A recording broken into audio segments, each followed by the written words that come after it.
So yes, we do have the management of Kararo India who will be joining in with us. They listed today on the exchanges. It's a component manufacturing company and bit of a discount that it listed at 651 rupees per share versus the issue price of 704 rupees per share.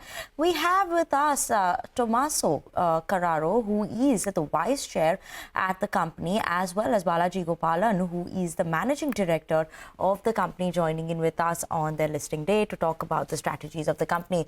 Very good morning, gentlemen. Thank you so much for joining in with us on the show today. You know, finally you've listed, so we can start talking about numbers as well. Now, when you look at it for auto sector overall, the H1 has been quite subdued. So I just want to understand in terms of the trends that you are seeing shaping up in H2, how is the company expected to perform in the second half of the year? Yeah, thank you very much for taking us on your channel. It's a great day for Kararo Group in their history. It's a big milestone and it is a significant step in Kararo India as well. The markets are totally dependent on various factors, but what is more encouraging and gives us the confidence is the fact that Kararo India is present in the sweet spot of agriculture and construction equipment, and these are the pillars of any economy. So it's only a matter of time. We are not too worried about what is happening today in the stock market. We have our conviction, we have our plans. The market is ready to absorb the technology that we are providing to the Indian customers. So the future looks good.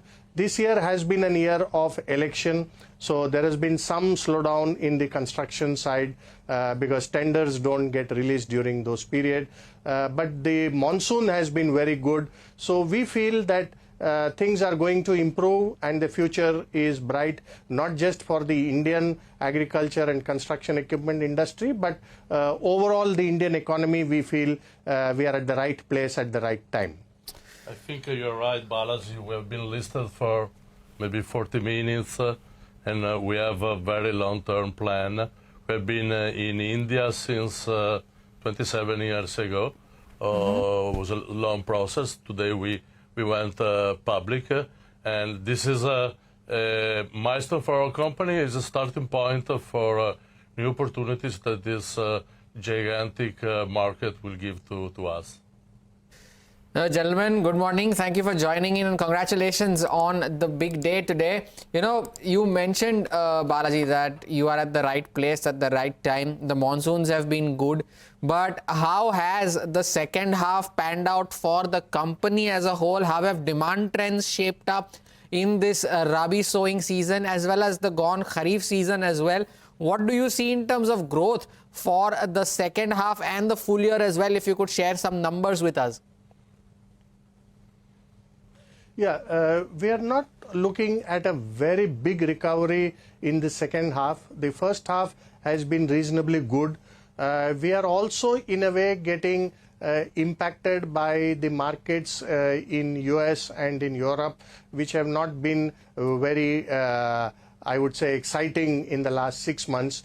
But in any case, the Indian market kind of compensated for some of the slowdown that we had in our exports. And I am looking at closing the year more or less as per the budget that we have planned at the beginning of the year. There is an uptick that is happening in the last 4 weeks, and we hope it will continue and it will become something that we are able to accomplish and achieve by March 31st. So to answer your question, we would more or less remain where we have pegged ourselves. Close number should be between 195 million euro to 200 million euro this year. Okay, sure. You know, I just want to talk also in terms of the margins of the company. Now, obviously, from FY22, from 4.1%, the margins have moved to 7.4% in FY24. What is the upside that is there still in terms of margins? What are the factors that could be possible that will be driving the margins? Or are these 7% range margins that is only going to be sustainable? Or will there be an improvement is my point?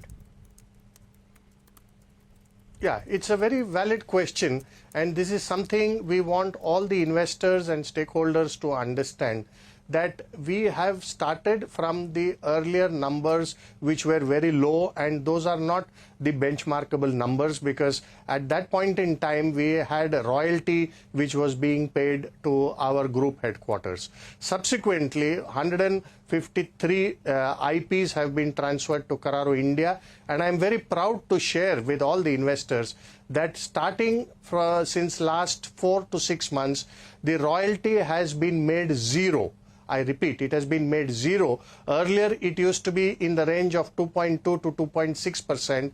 That has been completely eliminated because of the transfer of IPs into India. This is number one. We still continue with a small decimal level royalty being paid for the brand, which was existing in the past and will continue now, so it won't affect my EBITDA. This is at around 0.3 to 0.4% of the brand royalty that we pay, because we are using the Kararo brand. Other than this, it has been very scientific and structured approach that we took to benchmark with the industry at large. And today I am very happy to share that the audited result of September closing has given us an EBITDA of close to 11%. So we have already reached a solid double-digit EBITDA, and we are, I would say, the journey has just been completed half. We have accomplished half of the EBITDA that we are planning for future, and these come in a big way because of localization of our components. From an earlier 67%, we have already reached 74%, and this is adding to the 11% EBITDA that we are talking now. And the work is still going on, and we hope to receive a good response from the localization and other initiatives on efficiencies that we are taking, and we will be comparable with our peers, we will be comparable with the market, and I can reassure all the investors that the trend of EBITDA is growing. So don't look at single digit numbers. We have already consolidated ourselves with 10.9, 11%, which is the audited September results. And there is No, another Balaji- very important factor that we should. Right. Gentlemen, Okay. due to paucity So of there is time, I need another to ask you important- two very quick questions. First being the fact that since you mentioned royalty is now only a small decimal, so does this remain as is? Is there no scope to have a potential increase in the near future? And two, what are your expansion plans going forward? Are there any plans to establish any more manufacturing facilities from the current that you have? Very good. The royalty has not been made zero by a decision to reduce the number. It has become a factor because the IP is transferred into Kararo India. So if Kararo Italy buys the product from India, they have to pay me royalty because the IP is now with Kararo India. So there is no question of reimposing royalty because the IP rights have been transferred to Kararo India already. This is the first question. Second question, can you please repeat? What I meant to ask, are there any expansion plans going forward as well? Expansion. Yes, currently we are at around 80 to 85% of our capacity utilization, and in the sector that we are present off highway, usually this is the ideal capacity utilization, providing for any spikes that happen during the year to cater to the customer's requirement. We are now looking at big numbers, and very soon we have around 30 acres of land already available with us in Pune, and we are in the process of working out something to utilize that land better. So I wouldn't be able to give numbers as of now, but yes, there is a significant plan of expansion. Okay, significant plan of expansion. Thank you so much, gentlemen, for joining in with us this morning on the show, and hope to see you all more often now that you're a listed company. Thank you so much for that.